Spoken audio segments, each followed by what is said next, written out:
Tugasnya apa, Mbak? Tugas HPI, Bu. HPI itu siapa? Pak Darsono? Inggih. Yang buku itu? Nah, Inggih, Bu. ngumpulin buku itu.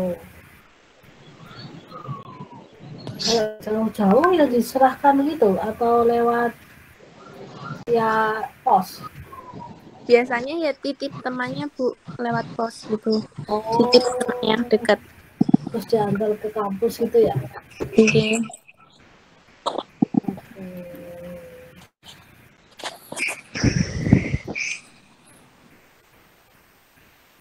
Sehat semuanya kan? Sehat, Bu. Sehat. Mas Ahmad Fuadi kok ini keluar ini di dalam, ada masuk dengan dua itu ya, dua akun ya. Itu kan Maaf, ada Bu. heran. Iya, ada yang keluar atau keluar sendiri. Saya nggak pernah mengeluarkan, tadi ada yang komplain. Saya kok keluar loh, saya nggak mengeluarkan, nggak tahu ini kenapa kok keluar sendiri. Oke. Sehat ya, hati-hati ya, jangan banyakkan minum es. Ini es tidak bagus untuk dikonsumsi. Ya, terus jangan begadang biar imun tubuhnya nggak turun. Sebenarnya sih COVID itu tidak berbahaya bagi yang sehat. Ya, cuman bagi yang komorbid, yang sudah punya penyakit, nah itu berbahaya. Masalahnya di Indonesia orang terkadang tidak paham bahwa dia punya penyakit atau tidak. Itu karena pola makan yang sok rodok sembrono gitu ya, manis banget atau kolesterol. Nah itu nggak tahu kalau ternyata di tubuhnya itu sebenarnya menyimpan penyakit. Jaga ya badannya ya, masih muda, masih segar. Insya Allah imunnya masih baik selama memang pola hidupnya sehat. Ya, ini kabarnya kan ada mutasi. Saya itu lagi baru mencoba bertanya. Ini kan ada virus flu babi yang bermutasi, yaitu karena orang banyak makan babi. Maka sebenarnya ya kita harus kembali ke pola hidup sehat. Maka ya babi itu dilarang. Memang babi nggak boleh, ya nekat. Ini kan ada penyakit ya. Ya semoga pandemi ini segera usai ya, kita bisa bertemu kembali ya. Bisa ke kampus kan? Biar nggak bosan di rumah aja. Baik, kita mulai ya.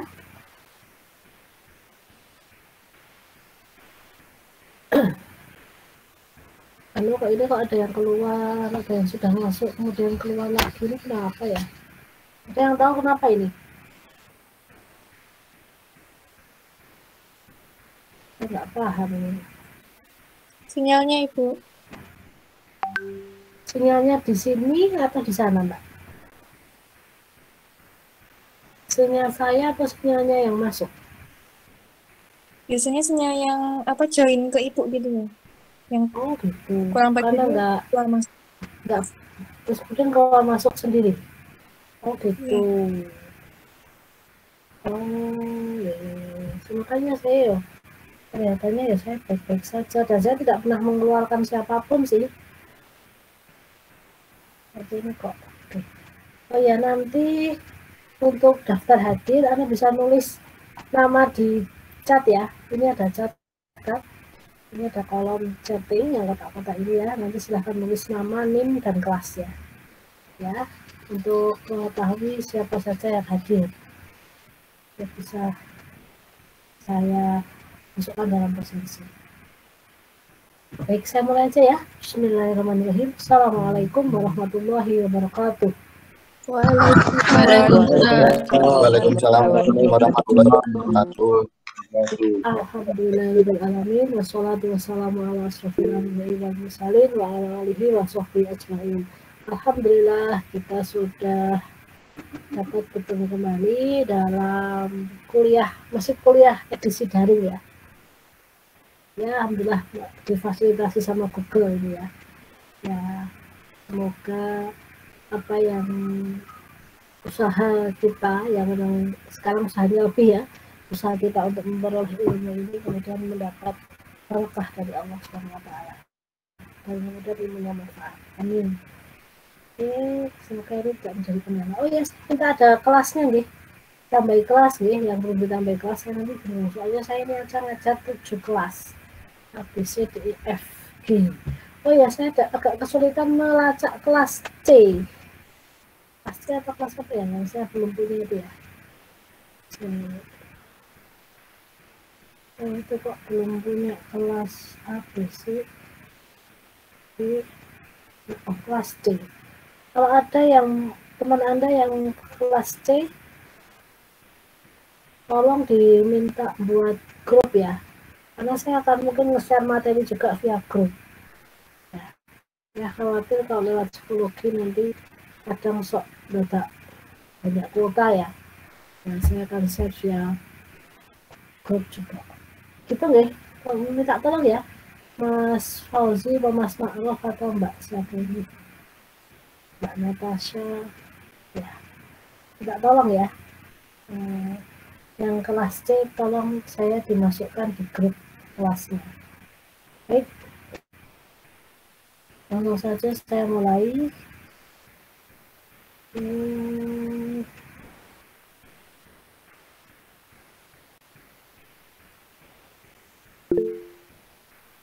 Ikut aja ya. Kelihatan enggak ini? Halo. Kelihatan, Bu. Kelihatan, Bu. Kelihatan, Bu. Oke.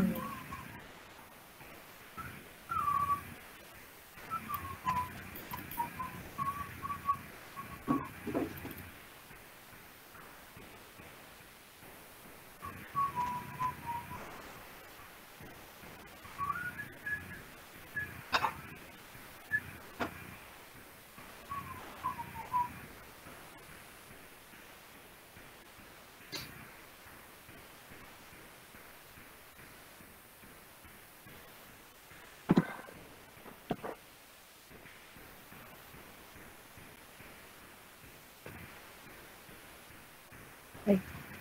Bismillahirrahmanirrahim. Kita akan masuk ke materi jawaban tergugat. Jawaban tergugat ini siapa yang mengajukan?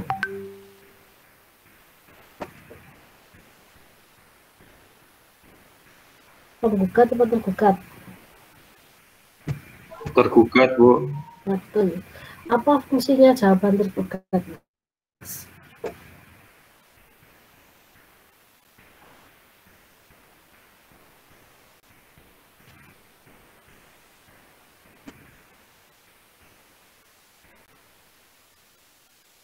Apa fungsinya? Membantah isi gugatan, Bu. Membantah isi gugatan, oke. Menjawab isi gugatan, betul. Jawaban itu bisa mengakui, bisa membantah, ya betul. Baik, jawaban tergugat itu ada 3. Ini yang lengkap. Eksepsi itu boleh ada, boleh tidak. Tidak ada juga nggak apa-apa. Tapi kalaupun dibutuhkan itu bisa dicantumkan. Kemudian ini sifatnya kalau dibutuhkan ya. Kemudian ada jawaban mengenai pokok perkara ini konversi. Ini yang wajib. Jawaban mengenai pokok perkara ini yang wajib harus ada. Karena ini menjawab gugatan. Menjawab gugatan itu di sini. Kalau eksepsi tidak. Yang menjawab gugatan ini. Nah ini gugatan balik atau rekonvensi jika dirasa diperlukan. Baik. Eksepsi itu seperti kalau main bola itu dijegal. Oh ya, kalau dijegal itu otomatis orangnya nggak bisa melanjutkan bawa bola lagi. Ada pemain bawa bola, misalnya Messi bawa bola itu jegal lawannya, maka ya dia nggak bisa meneruskan karena jatuh kan. Nah, seperti itu. Jadi eksepsi itu diajukan untuk menjegal, untuk menghentikan proses. untuk menghentikan proses agar berlangsung terus, agar berhenti. Eksepsi itu ada dua bagian. Ada eksepsi formil dan eksepsi material. Eksepsi formil itu ada eksepsi absolut. Eksepsi yang terkait dengan kompetensi absolut. Contohnya ini. Eksepsi ini bertujuan agar hakim menyatakan dirinya tidak berwenang memeriksa dan memutus perkara yang diajukan padanya. Karena perkara tersebut bukan menjadi kewenangan pengadilan yang bersangkutan, melainkan menjadi kewenangan badan peradilan lain. Contohnya, A dan B Muslim dan saudara kandung. A dan B berseteru atau berkonflik dalam hal waris. Dari jangan sampai ya. A menggugat B dan gugatan tersebut diajukan ke PN. Kira-kira benar nggak kalau ada dua orang kakak beradik yang sama-sama Muslim, kemudian bersengketa dalam hal waris, kemudian penggugat itu mengajukan gugatannya ke PN, benar nggak? Ke PA, Bu. Salah ya, berarti ke PN ya. Ya, maka yang bisa dilakukan oleh B itu sebagai tergugat adalah mengajukan eksepsi. Eksepsinya apa? Eksepsi absolut, karena terkait dengan kompetensi absolut. PA, PN, pengadilan militer, PTUN itu kan punya kewenangan sendiri-sendiri. Yang tidak boleh kewenangannya bisa begini, bisa begini, tidak boleh. Itu yang namanya sengketa ekonomi syariah itu bisa ke PA, bisa ke PN lain mumet. Tapi sekarang kalau ada sengketa ekonomi syariah yang masuk semua ke PA. Kalau dulu bisa ke PA, bisa ke PN, nanti di PA menang, yang kalah ngajuin ke PN menang. Itu siapa yang menang ini ya? Itu kan mumet ya. Tidak boleh. Hukum itu harus ada sisi pastinya. Ya, kepastian hukum itu harus ada. Nggak boleh bolak-balik gitu. Oke, yang bisa dilakukan oleh B tadi mengajukan kompetensi eksepsi absolut. Isinya apa? Meminta kepada hakim agar menyatakan dirinya tidak berwenang memeriksa dan memutus perkara yang diajukan padanya karena perkara tersebut menjadi kewenangan pengadilan agama. Eksepsinya diajukan ke PA atau ke PN?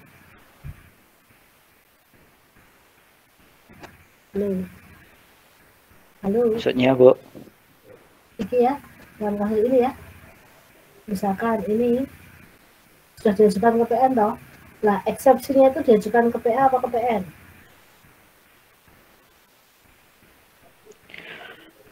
Kalau kaitannya dengan jawaban gugatan, berarti tetap menjawab tersebut tetap diajukan ke PN, Bu. Tetapi kan di dalamnya dijelaskan juga bahwa pengadilan negeri tidak berwenang untuk mengadili dan memeriksa perkara waris tersebut yang harusnya diperiksa oleh pengadilan agama. Ya, betul. Bagus, jawaban yang bagus. Ya, itu diajukan ke PN ya. Nah, jadi jangan ke PA, kalau diajukan ke PA ini apa? PA nggak mudeng. Nah, itu bagus buat Anda. Oke, udah paham ya? Sekarang lanjut ke eksepsi relatif. Eksepsi bertujuan agar hakim menyatakan dirinya tidak berwenang memeriksa dan memutus perkara karena menjadi kewenangan peradilan yang lain. Antara pengadilan agama Sragen dan pengadilan agama Sukoharjo. Suami A mengajukan cerai talak, permohonan cerai talak terhadap istrinya B. A tinggal di Sragen, sedangkan B tinggal di Sukoharjo. Permohonan cerai diajukan di Sragen. Apa yang bisa dilakukan B agar permohonan cerai talak tersebut terhalang prosesnya? A ini suami mengajukan permohonan cerai talak terhadap istrinya B. A tinggal di Sragen, B tinggal di Sukoharjo. Proses ini harusnya diajukan ke mana?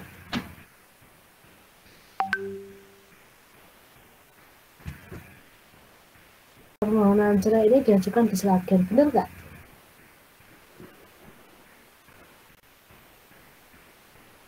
Salah, Bu. Harusnya Sukoharjo, karena tempat tinggal atau domisili dari istri itu di Sukoharjo. Walaupun dalam acara perdata itu seharusnya mengajukan di apapun itu, baik istri ataupun suami tetap diajukan di domisili istri. Oke. Jadi gini Mas, kalau untuk kasus perceraian itu, kalau di pengadilan agama itu memang diajukan di tempat domisili istri, Anda benar? Ya, di tempat domisili istri. Kalau untuk kasus perceraian, kalau untuk kasus selain perceraian itu diajukan di tempat kediaman tergugat. Ya, kalau di pengadilan negeri dalam hukum acara perdata itu mengatur bahwa kasus yang ada di pengadilan negeri itu diajukan di tempat domisili tergugat. Nah, kalau di pengadilan agama misalkan kasus terkait bukan perceraian, misalkan harta bersama atau gugatan seorang wali yang tidak amanah terhadap anak yang diampunya, itu juga misalkan terkait kebendaan itu juga diajukan di tempat kediaman tergugat. Bisa dipahami? Pertanyaan saya begini, kenapa kalau kasus perdata biasa itu diajukan ke tempat kediaman tergugat? Yang tahu?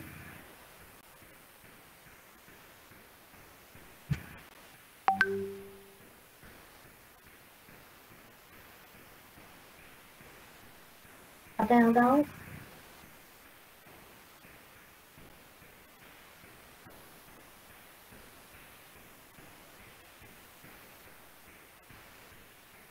Tidak ada. Jadi gini, misalkan coba sambil ditulis ya, silahkan ambil kertas, ambil ditulis. A itu berutang pada B. A berutang pada B 500 juta.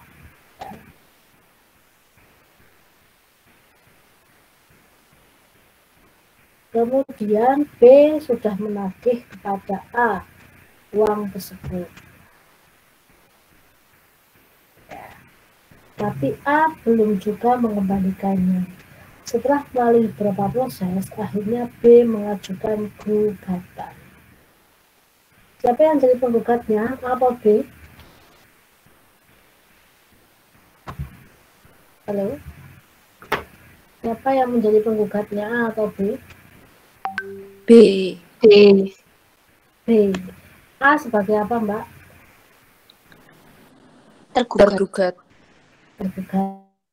Oke.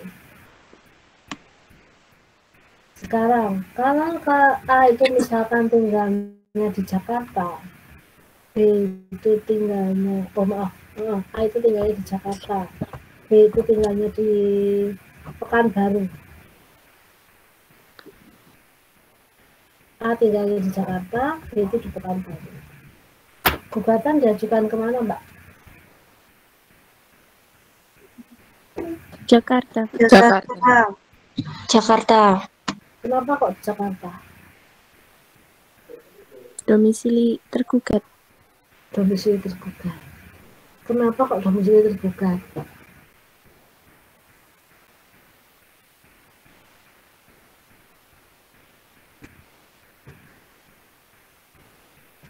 Kenapa kok tidak di Pekanbaru? Masa TB harus datang ke Jakarta? Dia sudah kehilangan uang, wis lagi, ya tak terkosong, gitu beda.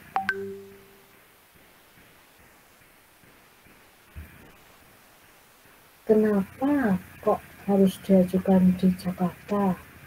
Kenapa nggak di Pekanbaru saja? Agar tergugatnya hadir, Bu. Betul. Agar tergugatnya hadir. Kenapa kalau nggak hadir? Kalau hadir, kan permasalahan bisa selesai ya, Mbak ya. Ya, semuanya akan clear, gitu kan ya.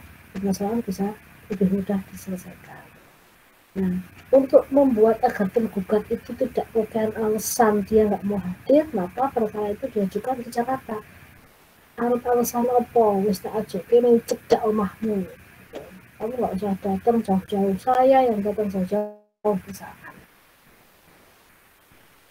Dari Pekanbaru ke Jakarta itu kan bukan persoalan yang gampang kan, biayanya, waktunya ya aja. Nah, sebenarnya apa? Agar tergugat itu mau hadir. Kalau tergugat mau hadir, permasalahan sudah ada titik terang mau diselesaikan. Kalau tergugatnya nggak mau hadir, repot. Jadi kenapa kok perkara di PN itu diajukan ke tempat tergugat? Karena perkara di PN itu kebanyakan adalah perkara perdata. Kalau ada orang bercerai kan tidak begitu banyak kalau di Indonesia. Ya, yang bercerai di PN itu kan yang bukan muslim, itu kan tidak terlalu banyak. Ya, maka ini tadi, yang kalau berperkara perdata biasa itu kan ya memang dengan nilai nominal yang besar, nggak mungkin 1-2 juta diajukan ke pengadilan kan nggak mungkin. Jadi perkaranya nilai nominal dari perkara tersebut itu besar. Ya. Jadi agar tergugat itu hadir ke pengadilan, maka perkara tersebut, perkara perdata diajukan di tempat tergugat. Berbeda dengan kasus perceraian. Kalau kasus perceraian itu di pengadilan agama itu diajukan di tempat kediaman istri. Entah istri itu sebagai penggugat maupun istri itu sebagai termohon. Ya. Kalau dalam kasus permohonan yang mengajukan suami, otomatis istri itu sebagai termohon. Tapi tetap diajukan di tempat kediaman istri. Kenapa? Agar istri mudah mendatangi pengadilan. Istri mudah mendatangi pengadilan. Karena kemampuan mobilitas laki-laki dan perempuan itu kan beda. Lebih gampang laki-laki kan mobilitasnya ya. Alasannya bisa dipahami? Bisa nggak? Jadi menghukum itu tidak semuanya harus dihafal. Ya, bisa juga di logika. Oh, ini maksudnya. Nah, logika itu kemudian jadi nggak gampang lupa. Oh ya, lihat pasal 73 dan 66 Undang-Undang Nomor 7 Tahun 89 ya, untuk alasan membuat eksepsi.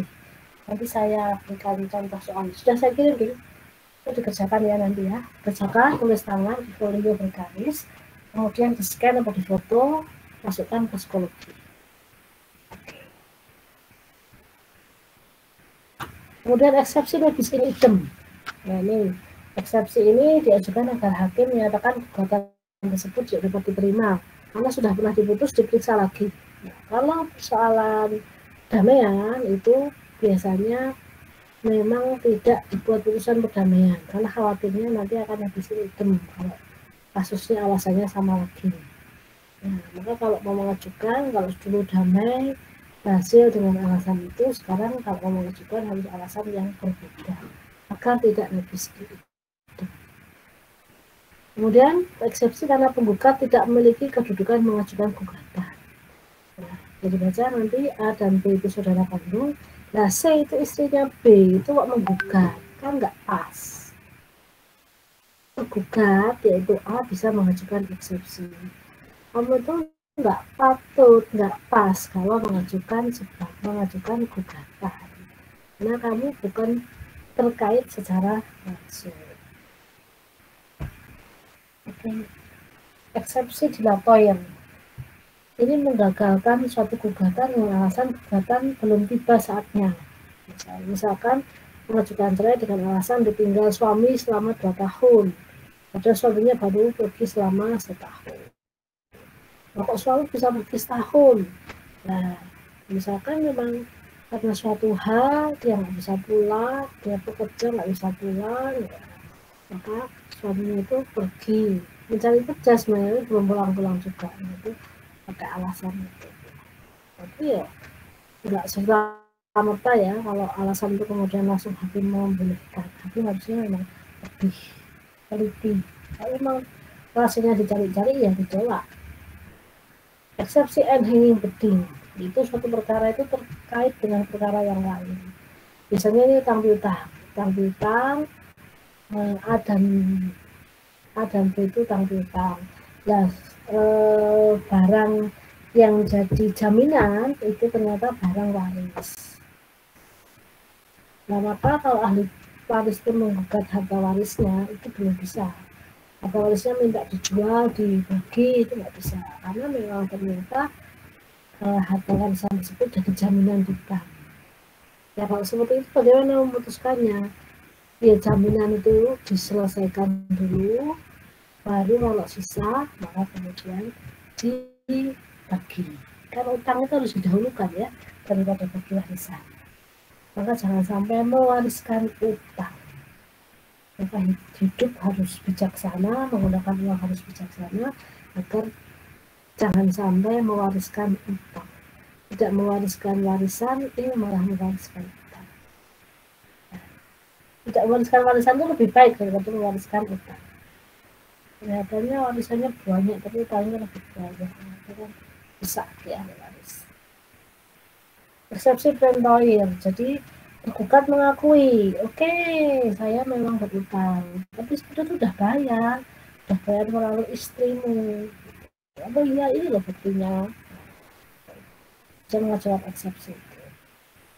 Jadi gini, dari sini kita bisa belajar bahwa kalau kita membayar apapun, cicilan kredit, cicilan kredit motor, atau yang lain lah, yang dalam tanda kutip itu utang, maka harus minta bukti, entah kwitansi, entah apalah, pokoknya bukti ya. Kalau bisa sih kwitansi, ya, bukti bahwa kita sudah membayar cicilan.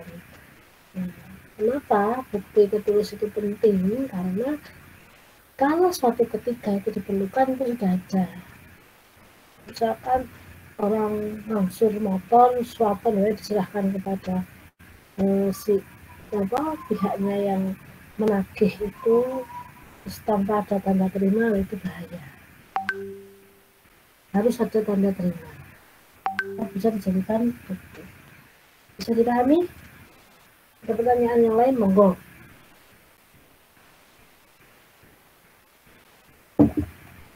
Benar ya apa yang saya sampaikan ya?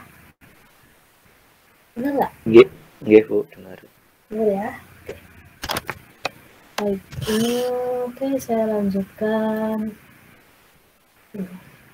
Eksepsi plurium litis konsorsium, bahwa tergugat itu merasa dojo aku tok no, ya gitu. Biasanya yang namanya kejahatan itu tidak bisa dilakukan sendiri. Korupsi itu nggak mungkin sendiri. Gitu. Mesti ada, mesti diketahui, dan mesti ketahuan. Oh, ini kesini kok nggak dikasihkan, ini kesini kok tidak boleh, bagaimana mestinya. Nggak mungkin kalau itu sendiri. Ini bahwa biasanya yang namanya kesalahan karena kejahatan atau pelanggaran itu tidak bisa dilakukan sendiri. Maka kalau tergugat itu merasa bahwa dia harus menanggung kesalahan itu sendiri, dia nggak mau, dia masih mengajak orang lain. Nah, eksepsi plurium litis konsorsium. Ya, jangan sampai ya jadi koruptor ya, nanti benar-benar. Baik, ini kasus korupsi di Indonesia ini sedang banyak-banyaknya. Ya Allah, ya semoga segera berakhir lah korupsi itu ya. Oke, eksepsi lain adalah eksepsi obskulable.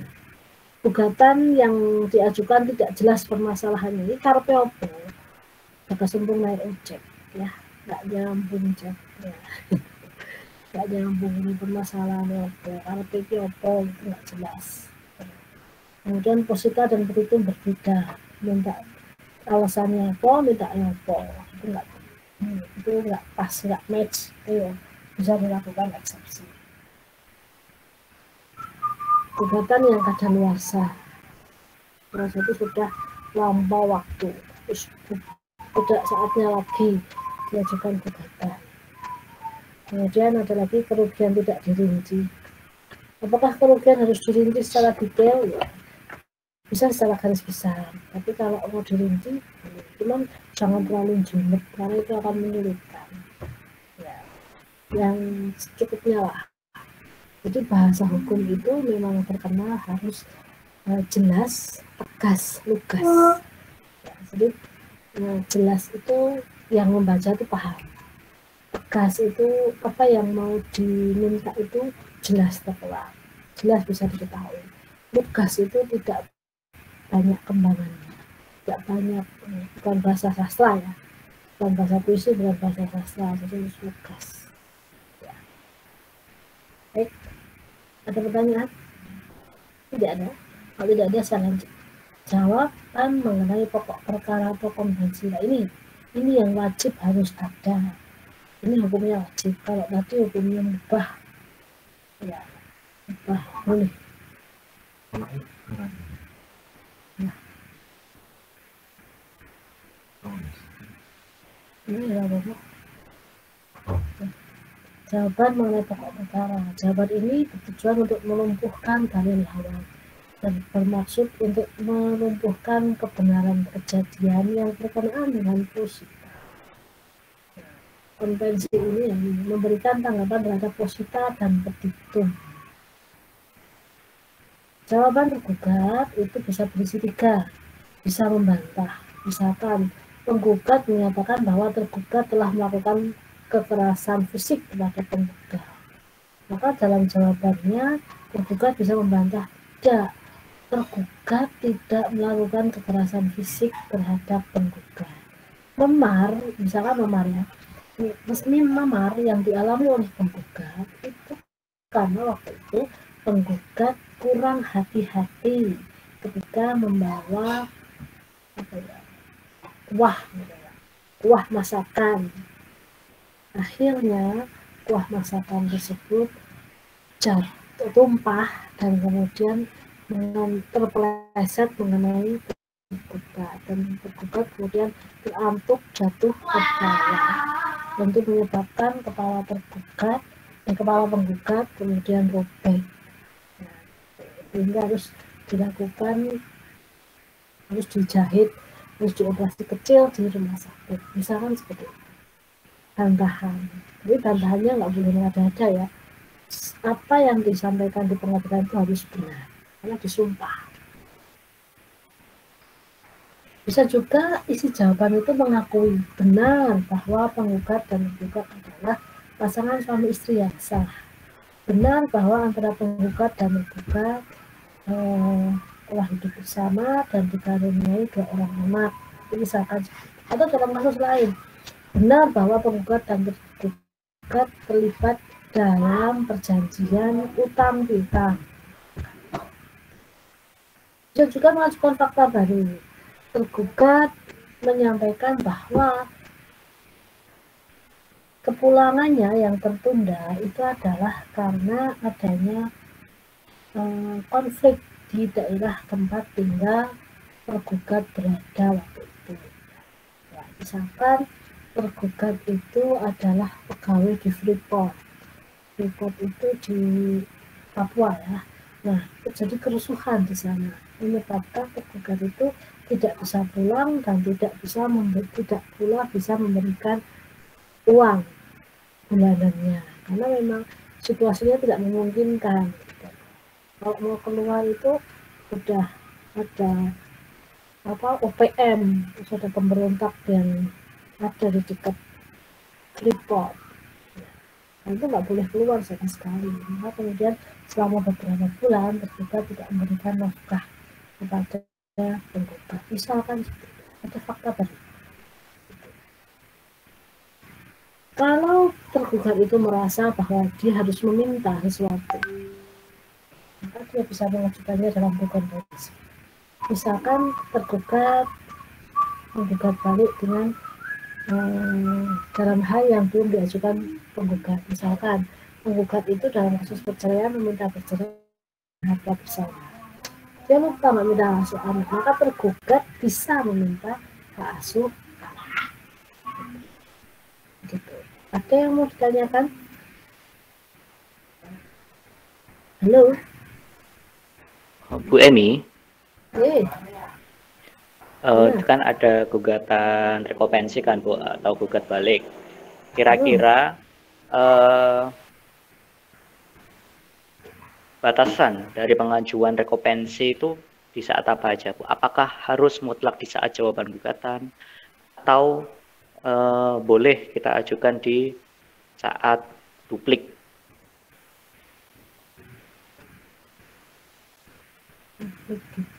Oh, bisa, tapi memang diberi ruangnya lebih bagusnya kalau di jawaban gugatan. Tapi kalau misalkan di jawaban gugatan belum muncul ya guys ya, belum muncul, bisa nggak diajukan di duplik? Sebenarnya fungsi duplik itu hanya melengkapi sih, tapi kalau semisal hendak diajukan di duplik itu mungkin namanya bukan rekompensi, tapi ya diajukan. Kekuatannya beda. Kalau di rekompensi nanti hakim akan lebih melihatnya, ya lebih sudah minta di rekompensi. Tapi kalau di duplik ya itu bisa menambahkan. Keputusannya nanti tetap berada di tangan hakim. Tapi bisa. Pertanyaan yang bagus. Kalau jawaban saya kurang pas, bisa ditanyakan ke yang lain. Ya. Itu ya Mas Ahmad.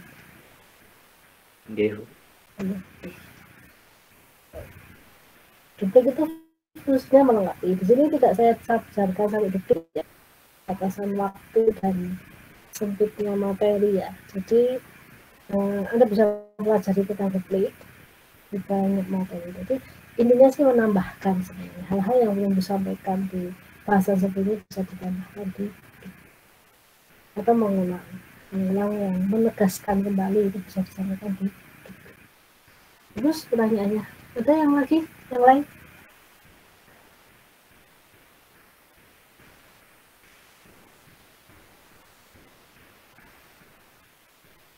Kalau tidak, coba ini di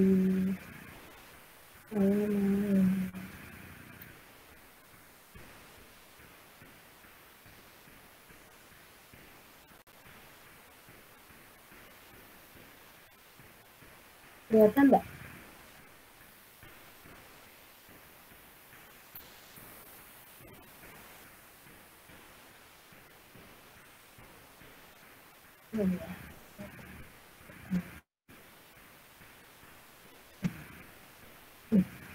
Coba ini dijawab.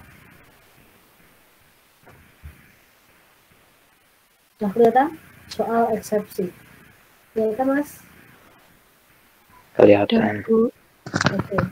Nomor 1, siapa mau jawab? Monggo.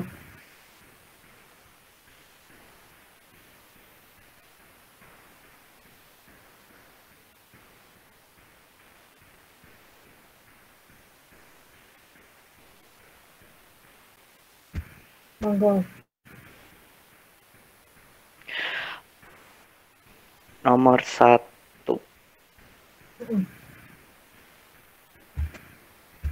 Itu seharusnya di PA Surakarta, Bu. Kenapa? Karena kan domisili otomatis kan kalau kasus perceraian, apalagi di pengadilan agama, di sini sudah diketahui bahwa di situ adalah adanya penggugat dan tergugat. Otomatis pihak yang berperkara adalah istri sebagai penggugat dan suami sebagai tergugat. Dalam hal ini kan berarti dasar hukumnya perkara perceraian akan diajukan di kediaman istri, baik istrinya sebagai penggugat ataupun termohon. Maka nomor 1 itu, karena diketahui penggugat itu di Surakarta, maka pengajuan gugatan perceraian harusnya dilakukan di PA Surakarta. Ya, betul. Betul sekali. Yang lainnya paham deh. Ya. Kemudian yang kedua.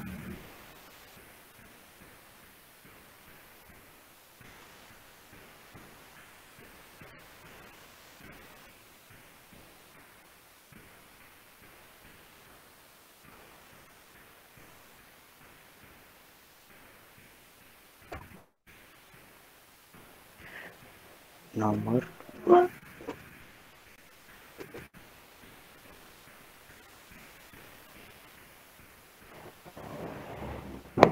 saya jawab lagi aja, Bu. Alasannya sama seperti yang di atas, akan tetapi ini karena pemohon berarti sebagai suami, sedangkan kan termohon sebagai istri. Karena dalam gugatan perceraian di pengadilan agama pasti tidak ada untuk suami mengajukan itu namanya gugatan, akan tetapi permohonan cerai talak. Berarti untuk hal seperti ini karena memang diajukan di kediaman istri, maka seharusnya diajukan di PA Jakarta Selatan. Oke, sip. Anda benar. Oke. Kemudian nomor 3, jika soal nomor 1 keliru, memilih pengadilan tempat diajukannya gugatan, apa yang bisa dilakukan oleh tergugat?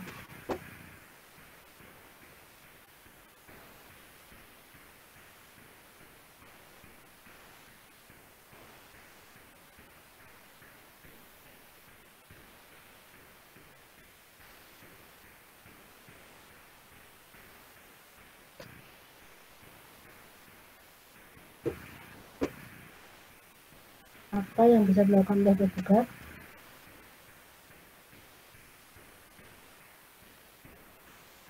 Eksepsi. Eksepsi apa? Relatif.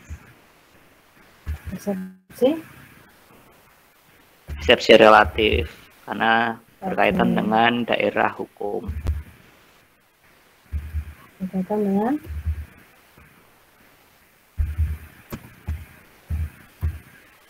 eksepsi relatif. Eksepsinya itu diajukan kemana?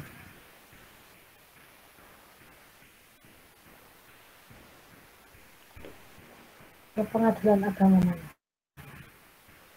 Kalau salah PA berarti otomatis diajukan di PA Sukoharjo. Eksepsinya diajukan di mana?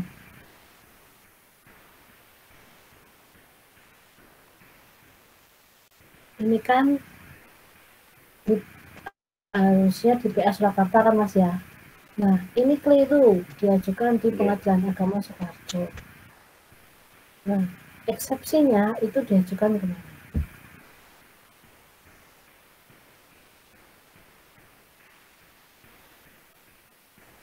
Gimana tadi jawabannya? Di PA Sukoharjo, Bu, karena gugatannya tadi dimasukkan ke PA Sukoharjo. Ya, betul. Ya, gugatannya dimasukkan ke PA Sukoharjo. Otomatis eksepsinya juga harus diajukan ke PA Sukoharjo. Ya, betul. Nomor 4. Oh iya, dasar hukumnya apa ini? Enggak, nomor 3 dasar hukumnya dulu.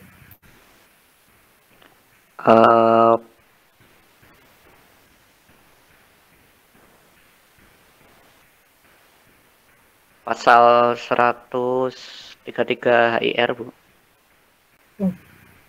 Oh ya.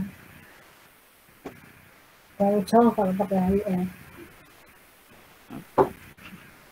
Kalau di pengadilan agama pakainya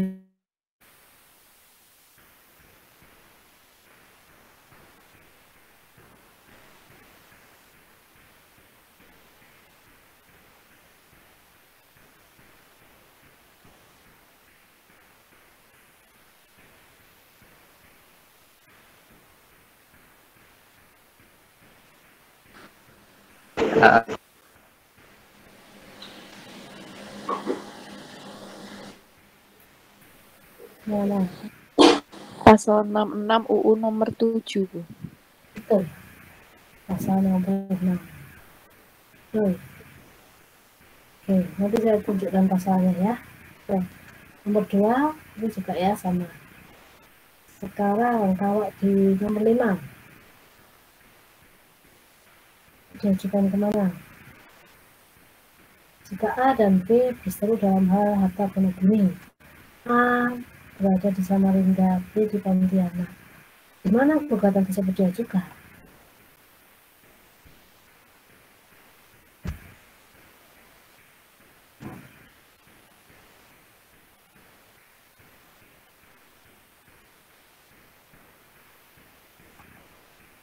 Ini. Izin menjawab, Bu. Iya, monggo. Ya, jika A dan B berseteru, ini nanti diajukannya di kediaman istri, Bu, yaitu di Samarinda.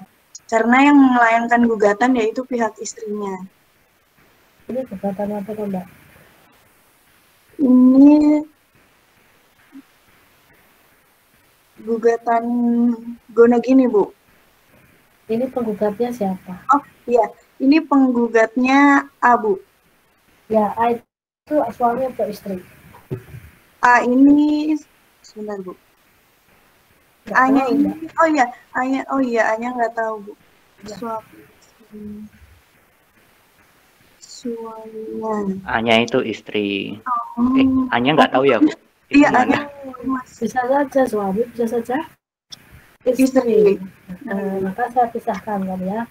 Nggak apa-apa. Kesalahan itu membuat Anda tidak melakukan kesalahan di lain waktu. Nggak apa-apa. Menjawab salah itu jelas lebih baik daripada tidak menjawab. Ini. Besok kalau soal Anda udah nggak mungkin salah lagi. Ini kan kasus perceraian. Ya kan? Kelihatan nggak? Kan di sini kelihatan ya? Ini kan kasus perceraian. Nah ini saya tuliskan kasus selain perceraian. Kalau selain perceraian itu kembali ke hukum acara perdata biasa. Kayak utang piutang, ya sistemnya sama di PN. Kalau ini kan kasus harta ya, bukan kasus perceraian kan. Tidak ada suami, tidak ada istri, karena nggak tahu A-nya ini suami atau istri kan nggak tahu. Bisa suami, bisa istri kan, semuanya punya kans yang sama. Maka ini kembali kepada hukum acara perdata biasa, sehingga diajukannya kemana ini? Ke kediaman Pontianak. Tiana. Ya, Pontianak. Kenapa kok di Pontianak? Agar tergugatnya bisa hadir, Bu, ke pengadilan. Betul. Kalau tergugatnya bisa hadir ke pengadilan, perkara akan bisa secepatnya diselesaikan. Itu deh. Jangan lupa ya. Paham kan? Paham, Ibu? Jadi kalau kasus lain perceraian nanti bagaimana kalau terkait ini kan terkait harta bersama. Nah, bisa saja nanti gugatan yang lain, misalkan wali yang tidak amanah terhadap harta anak yatim yang diambilnya. Itu kan itu juga masuk ke kasus perdata di pengadilan agama. Atau persoalan zakat, persoalan infak, persoalan sedekah. Jadi Bu Emi mau tanya, ini kalau semisal dalam satu kasus, dalam satu perkara itu mengajuannya langsung dua, Bu. Jadi suami istri menggugat suami cerai, sekaligus di dalamnya itu meminta hak dari harta gonogininya. Bisa nggak, Bu? Bisa. Kalau seperti itu prosesnya bisa dilakukan, tapi memakan waktu yang lebih lama. Bisa juga sekalian cerai, harta bersama, hak asuh anak, itu bisa kumulatif sekalian, bisa lebih lama tapi sekali jalan keren. Tapi kalau misalkan ada keadaan, misalkan si istri itu sudah takut banget sama suaminya, tapi misalkan mereka bercerai itu karena alasan KDRT, suaminya sudah kalau ngamuk ngeri lah misalkan seperti itu, terus dia pokoknya tinggal cerai sih, itu masalah itu nanti gampang. Nah itu maka bisa bisa cerai dulu, nanti masalah harta bersama itu sama anak itu nanti diajukan sendiri, itu bisa. Jadi gitu ya. Kalau dikumulatifkan ada kasus perceraiannya berarti masuk ke ini kasus perceraian. Tapi kalau dipisah, nah berarti sudah beda lagi aturannya. Gitu ya. Paham nggak, Mas? Nggih, Bu. Ya, bisa dipisah, bisa juga digabung. Tergantung kebutuhan. Bedanya yang mana. Oke. Saya akan menunjukkan ini.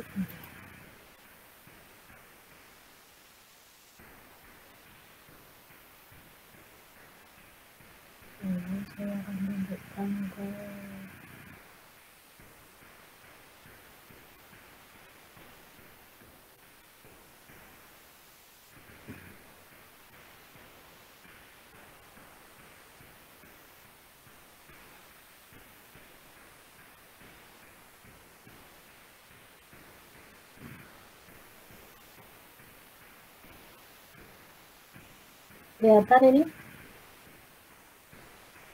Ini Undang-Undang Nomor 7 Tahun 89. Kita lihat pasal 66. Kayak ini. Seorang suami yang beragama Islam yang akan menceraikan istrinya mengajukan permohonan kepada pengadilan untuk mengadakan sidang guna menyaksikan ikrar talak. Kalau permohonan cerai talak itu nanti diakhiri dengan namanya ikrar talak. Ya, ikrar talak itu dibaca dalam rentang waktu 6 bulan sejak putusan itu dijatuhkan. Jadi putusan dijatuhkan, diberi waktu 6 bulan untuk menyampaikan ikrar talak. Kalau 6 bulan itu belum juga disampaikan ikrar talak, maka gugur.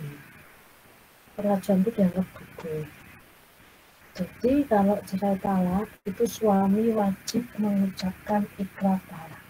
Beda dengan gugatan. Kalau gugatan sudah muncul putusan, ya sudah putus. Gitu. Kalau cerai talak itu harus mengucapkan ikrar talak.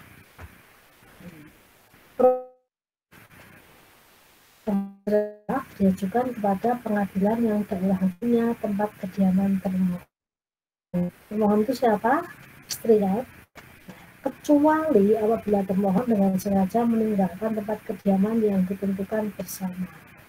Dan ini pergi sama laki-laki lain, kemudian nggak tahu tempatnya di mana, ya otomatis permohonan cerai talak itu diajukan di tempat suaminya berada. Karena istrinya nggak tahu di mana. Nah, misalkan itu terjadi. Kalau termohon itu di luar negeri, maka diajukan di tempat kediaman pemohon. Kalau keduanya di luar negeri, maka diajukan di tempat perkawinan mereka berlangsung atau ke Pengadilan Agama Jakarta Pusat. Permohonan soal penguasaan anak, nafkah istri dan harta bersama dapat diajukan bersama-sama dengan permohonan cerai talak ataupun sesudah ikrar talak diucapkan. Ini Mas tadi yang menjawab tadi ya. Nah, ini ada di pasal 40. Dibaca ya ini ya, undang-undang kayak ini dibaca. Dibaca saja, pas santai dibaca, toh tidak sulit untuk dipahami. Bahasanya masih bagus, sangat lugas. Kemudian ini pasal 73 ini cerai gugat. Gugatan perceraian diajukan oleh istri atau kuasanya kepada pengadilan yang daerah hukumnya meliputi tempat kediaman penggugat. Kecuali apabila penggugat dengan sengaja meninggalkan tempat kediaman bersama tanpa izin tergugat. Ya. Gugatan cerai itu diajukan di Pengadilan Agama tempat kediaman penggugat. Dalam hal penggugat tempat kediaman di luar negeri, gugatan diajukan di daerah hukum meliputi tempat kediaman penggugat. Kalau di luar negeri ya siapa yang ada di dalam negeri aja. Nah, kalau keduanya di luar negeri, maka diajukan tempat perkawinan mereka dilangsungkan atau ke Pengadilan Agama Jakarta Pusat. Bisa dipahami saya?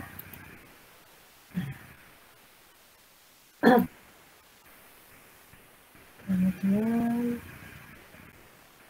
oh ya kasusnya.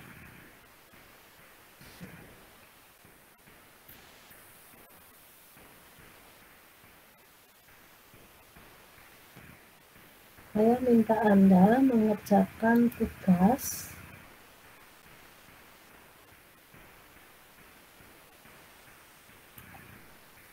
ini. Ini nanti ada kerjakan ditulis tangan. Jadi kenapa kok ditulis tangan? Dengan menulis tangan Anda akan banyak ingat. Satu. Yang kedua, Anda akan berlatih. Meskipun ketika mengerjakan ini Anda sudah berdiskusi dengan teman Anda, boleh berdiskusi monggo. Tapi tirunan tidak saya rekomendasikan karena Anda nggak dapat ilmunya. Ya, sebenarnya itu dapat ilmunya. Masalah masih ada kurang-kurangnya itu persoalan yang mudah. Nah, jadi jujur saja dikerjakan, ya diskusi, misalnya ini pekerjaannya bareng-bareng. Nah, maaf, pekerjaannya sendiri-sendiri. diskusikan dulu, tapi harus dikerjakan sendiri, nggak boleh nirun cuman ganti tok, itu Anda tidak dapat ilmunya. Iman gitu ya. Ini nanti dibaca, kemudian ini mohonan cerai talaknya. Ya, di sini nanti Anda bisa mengajukan eksepsi, maka sudah ada ini bisa mengajukan eksepsi, bisa mengajukan konvensi, bisa pula mengajukan rekonvensi. Di sini sudah ada. Oke, kerjakan, tulis tangan, di sini alat bukti yang diajukan. Tulis juga. Waktunya 1 pekan. Oke, ada pertanyaan? Bu Emi mau tanya, tetapi ini nggak terkait tentang jawaban gugatan. Di apa ya? Bu, bisa dijelaskan lagi nggak tentang perbedaan dari nafkah iddah, terus nafkah apa namanya, mut'ah dan lain sebagainya? Nafkah terutang, gitu ya? Ya. Jadi ini, nafkah iddah itu nafkah selama masa iddah. Jadi kalau seseorang itu cerai dari suaminya, entah cerai hidup atau cerai mati. Cerai hidup itu perceraian di pengadilan ya.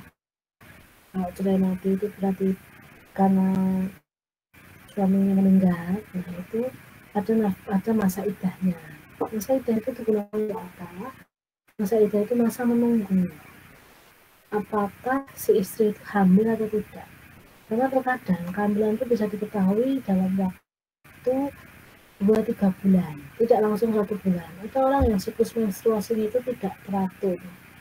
Kalau yang teratur, jadi ini semua sudah dirasa ya. Jadi saya ngomong kayak gini ini bukan saru, jadi wanita itu kan punya siklus menstruasi. Kenapa kok seseorang wanita harus mens? Itu meluruhkan penyakit-penyakit, terus kemudian hal-hal yang tidak digunakan lah. Maksudnya kotoran-kotoran yang memang harus dikeluarkan itu dikeluarkan. Maka perempuan itu nggak apa-apa pakai emas, karena meskipun emas itu ada zat-zat yang bisa mengganggu tubuh, tapi dengan menstruasi itu akan hilang sendiri. Menstruasi itu lah, siklus menstruasi itu beragam. Ada yang 20 hari, ada yang 40 hari, ada yang 28 hari. Biasanya itu yang normal rata itu 1 bulan. Tapi ada yang lebih dari itu. Ada yang menstruasi itu tiap 2 bulan sekali itu ada. Nah, untuk mengetahui seseorang hamil atau tidak, itu kalau orang hamil kan berarti tidak mens, karena hamil itu kan ya. Maka untuk mengetahui itu ditunggu dengan masa iddah. Nah, masa iddah itu kalau orang cerai mati itu 4 bulan 10 hari. Dia baru boleh nikah itu setelah itu. Kalau untuk mengetahui apakah tadi hamil, kalau dia hamil berarti anak yang dikandungnya itu adalah anak dari suami yang meninggal. Kalau cerai hidup juga untuk mengetahui si istri itu hamil enggak. Kalau dia hamil enggak boleh disembunyikan. Kalau itu hamil ya harus disampaikan ke pengadilan bahwa dia dicerai dalam keadaan hamil. Boleh enggak? Boleh. Cerai dalam keadaan hamil itu boleh. Tapi si anak itu tetap adalah bin, itu nanti bin ke bapaknya. Meskipun suami istri itu bercerai. Nah, selama masa iddah itu, selama masa menunggu itu biasanya seseorang itu ada masa istirahatnya. Bisa jadi dia tidak bekerja, bisa jadi dia tidak keluar rumah.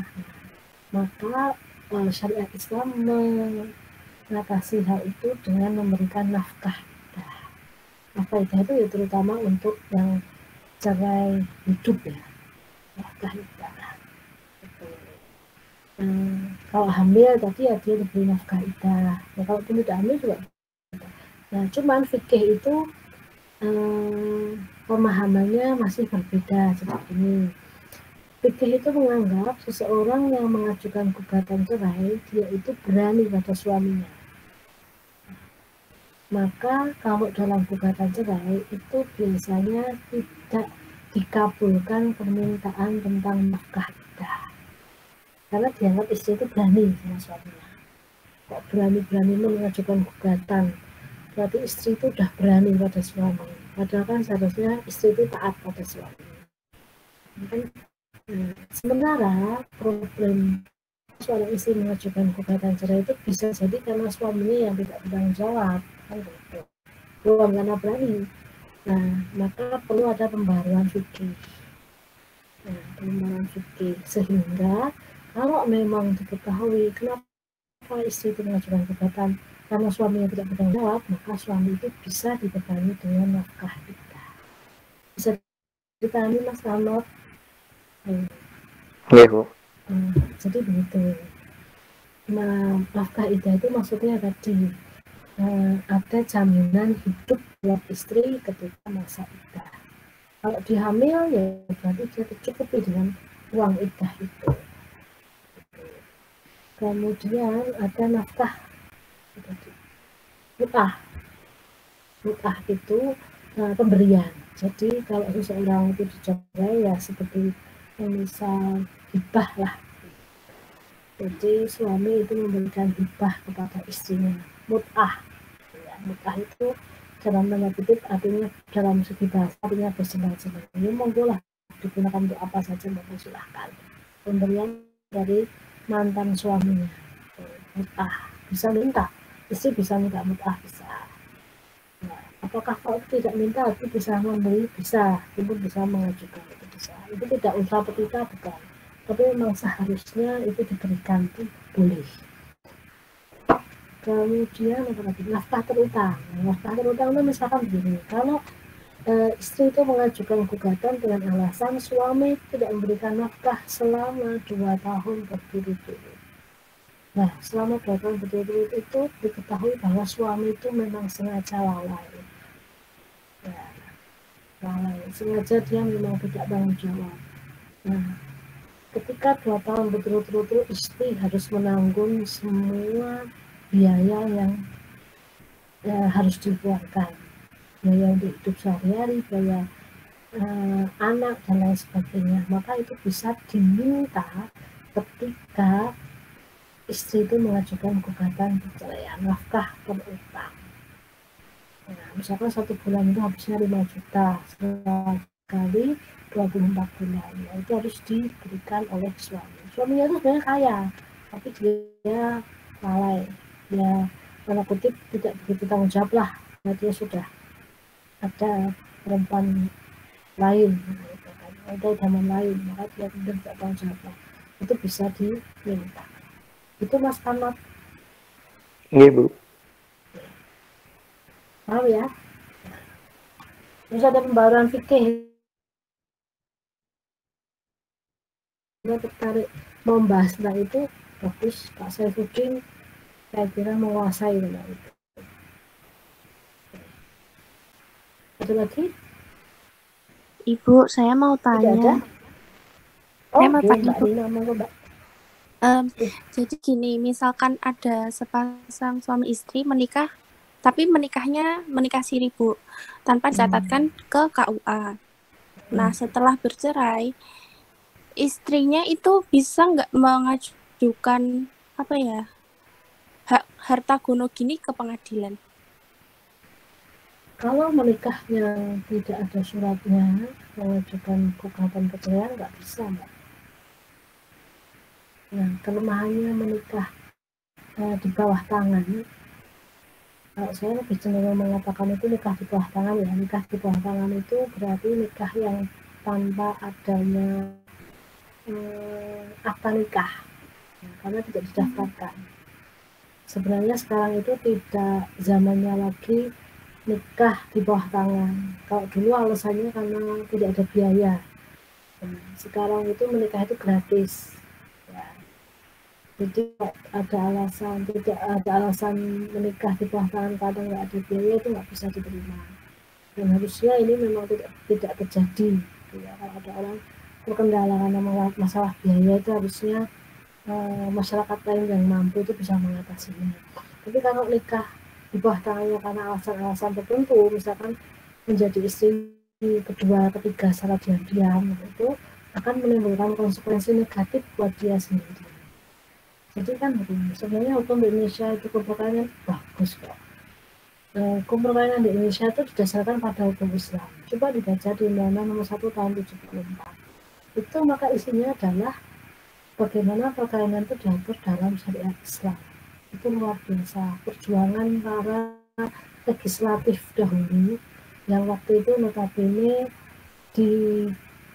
dikomandoi oleh para kiai atau para ahli hukum yang tergabung dalam Partai Persatuan Pembangunan P3. Ya, dan mungkin dari partai yang lain juga ada, partai Golkar gitu. Mungkin PDI pun juga ada. Tapi itu bisa goal seperti itu. Bahkan ketika mau dimunculkan nikah beda agama dibolehkan pun dari Partai Persatuan Pembangunan itu menolak dengan tegas, dan itu didengar. Dibatkan waktu itu. Jadi penerapan syariat Islam itu masuk langsung ke undang-undangan. Dan itu punya istilahnya punya daya apa istilahnya ya?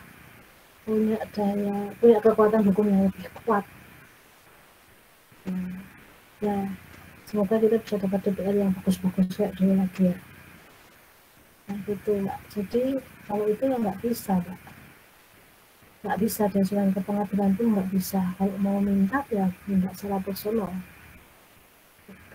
Nggak ada kekuatan memaksanya, nggak ada. Itu Mbak Rina. Baik Bu, terima kasih ya. Oke. Ada lagi? Tidak ada? Kalau tidak ada, tugas saya tadi dikerjakan ya, sudah saya kirim ke grup. Oh ya, kalau ada yang kelas C ya, saya tuh perlu punya WA grupnya kelas C. Kalau ada yang dari punya teman yang di grup kelas C, tolong saya, sudah. Bukan. Sudah dimasukkan ke kelas C, Bu. Saya ini PT Perdata, Mbak. Tapi PT Agama sudah, Bu. PT Agama C sudah, Bu. Oh, sampun. Oh, ya, terima kasih, Bu. Ya, terima kasih. Sudah. Jadi saya tambahkan, ini lebih memudahkan. Nanti kalau ada hal-hal yang bisa diskusikan di grup, monggo. Diskusikan di psikologi, monggo. Psikologi nanti saya akan buka di jam-jam malam lah. Monggo, karena ini udah mau ujian ya, maaf ya, kemarin saya memang 1 bulan kemarin itu blank gitu. Jadi memang maaf ya, semoga ini kita bisa mengejar ketertinggalan itu. Kalau tidak ada, makasih atas kehadirannya, atas atensinya, thumbs up buat semua. Ini alhamdulillah cukup ya, semoga punya manfaat. Anda sukses menempuh ujian, menempuh semua ujian itu sukses, dan ini Anda manfaat untuk kehidupan Anda. Oke, kita tutup dengan bacaan hamdalah. Alhamdulillahirobbilalamin.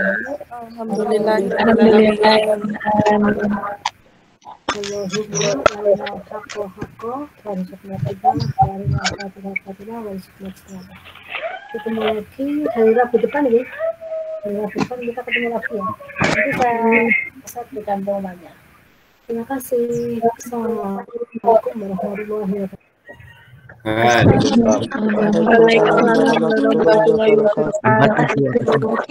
Terima kasih Bu. Terima kasih, Bu.